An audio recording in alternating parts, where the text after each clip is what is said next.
So Atlanta will get the... Here's Bazemore. Pass to Teague. To the inside. Millsap. That's good, and so Teague with the assist. Millsap's got the opening basket of the game for the Hawks. Well, you just watched Jeff Teague. He's a natural scorer. Clark, he's also made steady improvement as a playmaker. Yeah, you look at his assist rate, Kevin, well in the top 10 in the league. He's cut down on his turnovers as well. You can tell he's starting to really figure it out, and the game is slowing down for him. A look at Atlanta's opening lineup. Millsap at power forward with Horford at the center. Teague and Korver are the guards. And it's Bazemore at the 3, the small forward. They get it back. And that one is good with the extra effort on the glass. His hard work on the backboard really just has given them more opportunities to score. They set the screen. Outside Teague.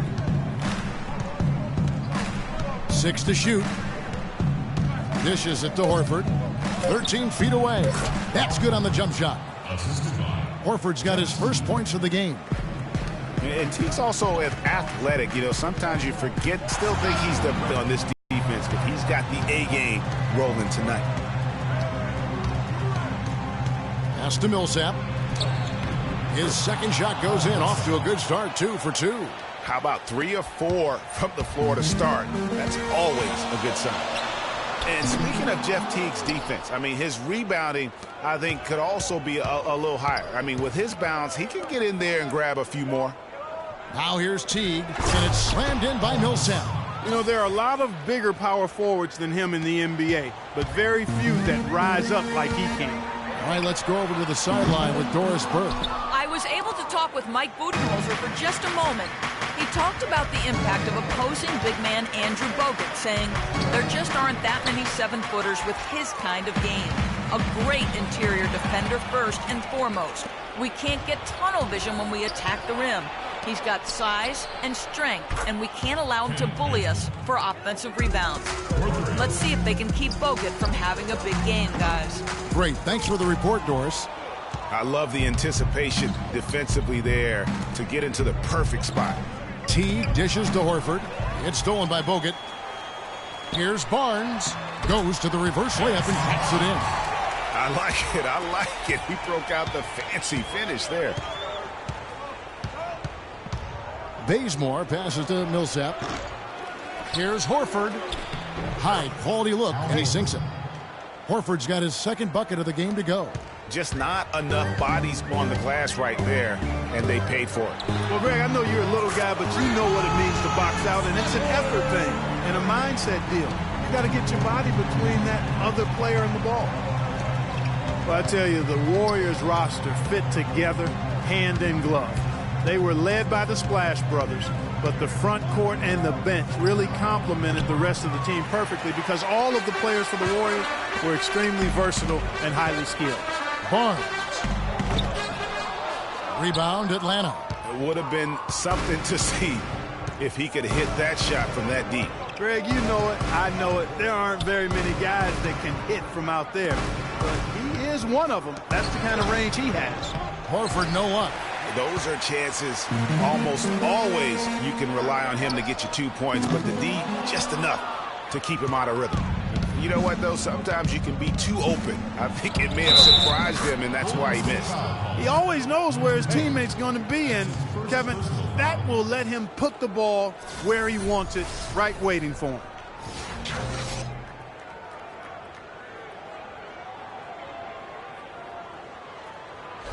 And the Warriors with a completely new 5 on the floor. And the Hawks will go for a different look here. Mike Scott's checked in for Millsap. Cephalosha comes in for Kent Bazemore. Tim Hardaway Jr.'s checked in for Kyle Korver. And Dennis Schroeder's subbed in for Teague. And Kent Bazemore, the long-armed lefty out of Old Dominion, where he was the Division I Defensive Player of the Year back in 2011. A 5-year senior. He graduated with 2 degrees, one in criminal justice, the other in human services. And that's a great play on the backboard for him. I mean, it's what we expect. All his second chance points do not come by accident. There's a screen. Horford up top. Uncovered. And he hits the jump shot. Horford's got 9. And Bazemore grew up in a small town, Kelford, North Carolina. Clark, less than 300 people. And a very tight-knit community, as you might expect, Kevin. His uncle owned the local diner, and you see that in his demeanor. Very social, a humble guy. He's really a nice presence in the locker room. And a moment here to take a look at the scoring breakdown for the Hawks. Fellas, they're passing the ball the way you're supposed to here in this first half. You know, it also hasn't taken them long to make their mark in the paint. I mean, they're doing a lot of their scoring from in there. And Dennis Schroeder has drawn some comparison to Rajon Rondo. Long arms, very quick and athletic. He's awfully tough to keep in front of you, but he's also a guy that can knock down a mid-range jump shot. Brandon Rush, he's checked in for Ezeli. And the second free throw, good.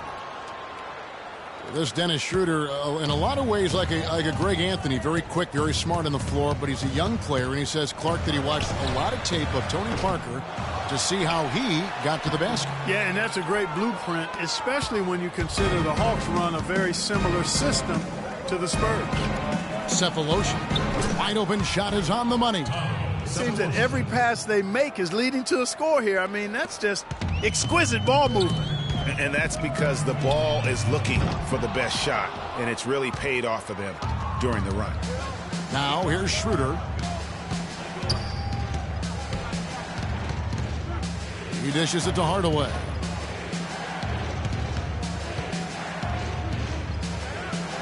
The feed now to Scott. 6 on the shot clock. Now here's Schroeder. He's guarded closely. The spin freed him up, but he just couldn't follow through with the shot. And Rush kicks to Spates. Here's Livingston. Can't get it to go. Good D by Hardaway. Here's Sefolosha. Offense, the order of the day as the first quarter comes to a close. It's Atlanta as they wrap up the first quarter.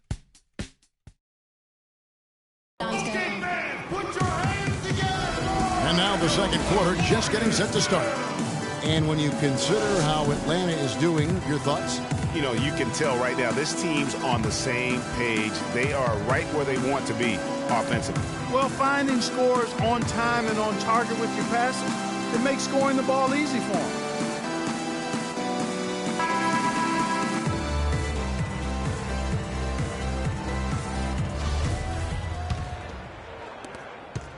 Warriors trail by 6. Clark, one thing about the Hawks last year is they were very strong on the road, as you could have guessed. Yeah, but Kevin, they struggled a little bit down the stretch on the road, but still managed to have the best road record in the East. And a moment now to reset the lineups, courtesy of Gatorade, all fueled up for the second quarter of basketball. On the court for Atlanta, Dennis Schroeder is out there with Kyle Korver. Then there's Kent Bazemore. Then it's Chris Humphries, and it's Splitter in its center. And how about that road record for the Hawks? 25-16 last season. 9 of those wins came during that 19-game winning streak in early 2015. And the free throw no good, but they'll get the ball back here. Boy, you look at the Hawks, and they seem to be built to play on the road because they can survive a player having an off game. They're so deep and versatile. Team basketball is a lot less prone to go cold when you're on the road. Ezeli's checked in for Golden State. Paul Millsap's checked in for Atlanta. The screenplay worked ideally there, and I'm not talking about the screenplay you see in a movie field. He gave him more than enough room to get that shot off. And let's see, guys, if that triggers another little explosion from him after hitting 3 triples in that first quarter. That's good. Assists like that have typified their effort today. Terrific ball movement. Really a prime example of the difference in how these teams have operated offensively.